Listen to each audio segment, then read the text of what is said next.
How's it going, guys? My name is Brady, and today we're going to be reviewing the Monster Files Bigfoot Mystery.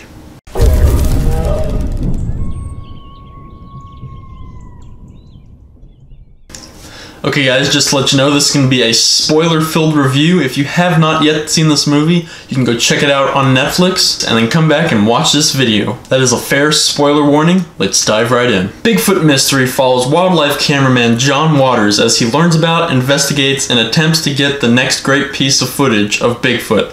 This documentary primarily takes place in Oregon as John interviews, researches, and examines the evidence gathered thus far. Mainly around the Oregon area, but we'll get into that later. Researchers featured in this film include Henry Franzoni, John Waters, Larry Lund, Dr. Henry Fehrenbach, Ron Moorhead, and Todd Neese. Alright, so let's start off on a positive note. Let's talk about the things I liked about this movie. John Waters and the cast of characters. John Waters is a cool dude. He's a British wildlife filmmaker who's coming over to the Pacific Northwest to make this documentary and try to gather his own footage of Bigfoot. But the main person he focused on was Henry Franzoni. He was kind of like his guide, I'd say.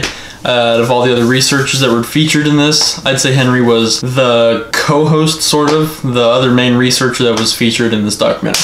Another thing I liked about this is showing how the Goat Mountain footage was filmed. I mean, I hear people, even like in recent times, going back and looking at the Goat Mountain footage, be like, oh, where was this the whole time? This footage looks good, right? And this documentary shows how the Goat Mountain footage came to light and that it was all fabricated hoax to try to test the Patterson Gimlin film with a professional suit and see if they could create their own hoax that could convince the experts. And then later on, after meeting with Larry Lund, Henry Franzoni, John Waters, and Larry Lund are featured on a radio program with one of the funniest moments in the movie, I think. They're asking for callers, and then this angry hunter calls in. He's like, oh, how do you expect to just show up and film Bigfoot? I've never seen Bigfoot my entire life, and I've been living out here.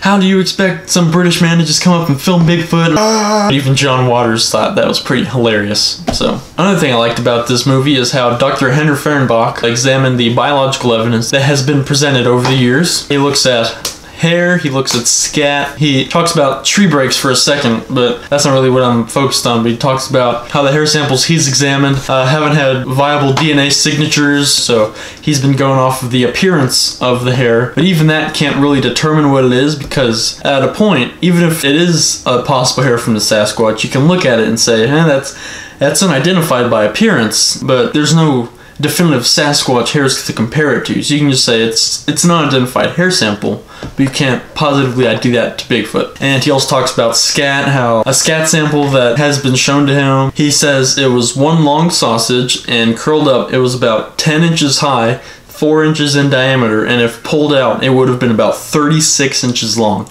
That is one big pile of shit. But again, we don't have a known scat sample to compare that to, so that's kind of open-ended. I mean, you know, it's just an unidentified scat sample based on appearance. And without proper DNA collection from the scat, we'll never know if it was just an odd occurrence or something truly unidentified. Another thing I did like about this documentary is they went about it with an unbiased look at what Bigfoot is. At this point in time, I am convinced that Sasquatches are an unclassified species of ape. But I mean, I'm open to other ideas. If someone tells me something that sounds strange, I'm not going to tell them that's not what they saw. I'm not going to eliminate that possibility. But based on what I've seen and the evidence I've looked at and my experiences, I mean, that's what I'm thinking right now. But I'm open to other possibilities. If someone shows me evidence that Bigfoot is cloaking, or even if I have my own experience, if I have an experience and Bigfoot mind speaks to me, I mean, as much as I doubt that'll happen, if that happens, I'll say it. I mean, if it happens, it happens, and you can't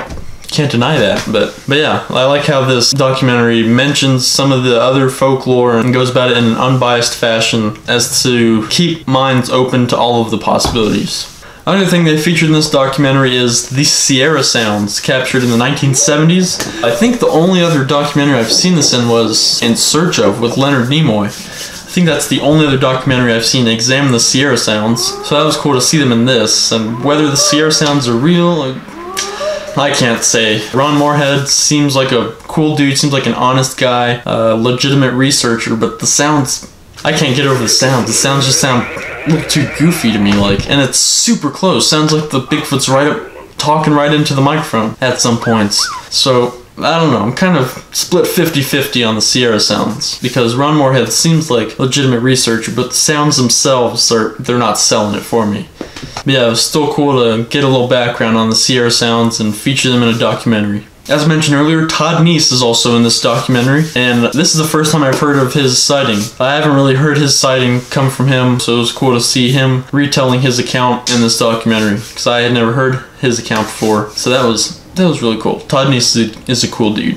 And I just like to talk about how awesome Larry Lund is. Like, dude, that guy. At one point, he's examining footprints from Bluff Creek, like this one. I think he showed this exact one, but other ones coming from the 1960s from that area and from the Patterson-Gimlin film. And there was another thing, when they were talking about scat samples, Dr. Fehrenbach mentions how Larry Lund jokes that maybe the reasons that we hear these outlandish screams out in the middle of the woods is because Sasquatch is taking care of his business, having some trouble there.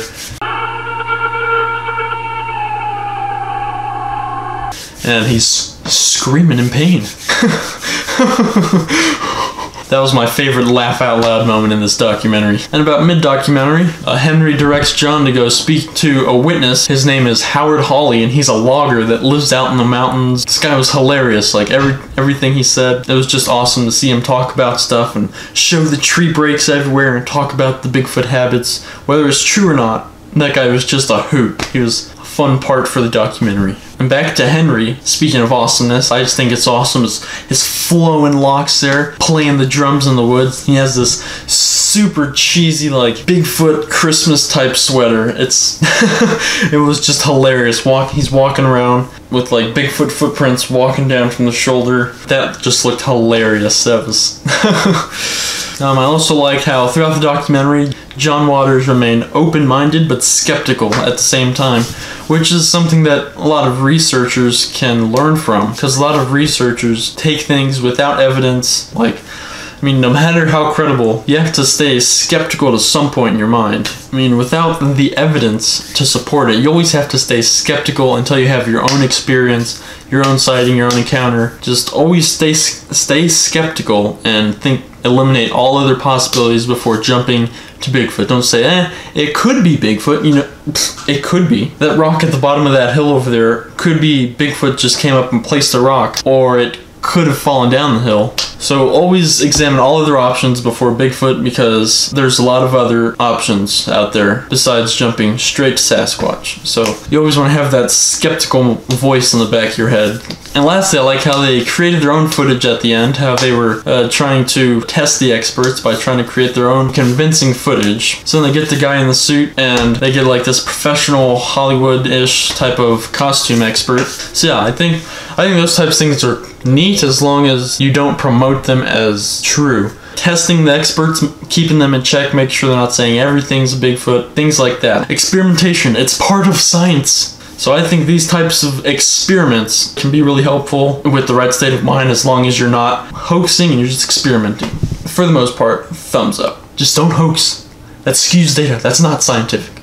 Alright, now let's get to the dislikes. My main dislike is this documentary is way over focused on the Patterson-Gimlin film. Like, the Patterson-Gimlin film is shown way too much over the course of this documentary. I think that's definitely a hindrance on the film, and it slows down the pacing a lot, because we've all seen the Patterson-Gimlin film. I'd be especially upset if this was like a newer documentary, like, 2016's the most recent evidence. But this is an older documentary, so I'll give it that. It's made in 1997, but just the overuse of the Patterson-Gimlin film shows it like 10 to 15 times, just walking on by, and I think that slows the pace. It's like, oh, we've seen this before, just get past it. And the PG film was great. It's a good piece of footage. Bob Gimlin he's awesome, but if you use the footage that much, it just slows the pace. That's one of the big problems with the movie, I think, is what seems like a slow-paced movie. It seemed longer than it was. I think one of the big reasons is because of the overusage of the Patterson-Gimlin film. That just really seemed to slow the pace for me and take some of the enjoyment out of it. So, what do I think about this overall? I think it was a nice and cheesy documentary. It has some good information in it, but the slow pace is what really was my big problem with this. It seemed a lot longer than it was. And overall, a fairly decent documentary. This would be a good documentary to just invite some friends over have like a movie night, just watch a documentary and have a good time watching and laughing at it, at some of the funny parts, and watch it, lay back, and expect a nice cheesy 90s documentary, and I don't think you'll be too disappointed with it. So I'd give it about a 3 to 3.5 out of 5. Not too bad. So check it out on Netflix, invite some friends over, have a movie night, check this movie out. If you have already seen it, comment down below what you thought of it, and thanks for watching. Be sure to like, comment, subscribe, share, and I will see you guys next time. If you like this video, check out these other Bigfoot videos.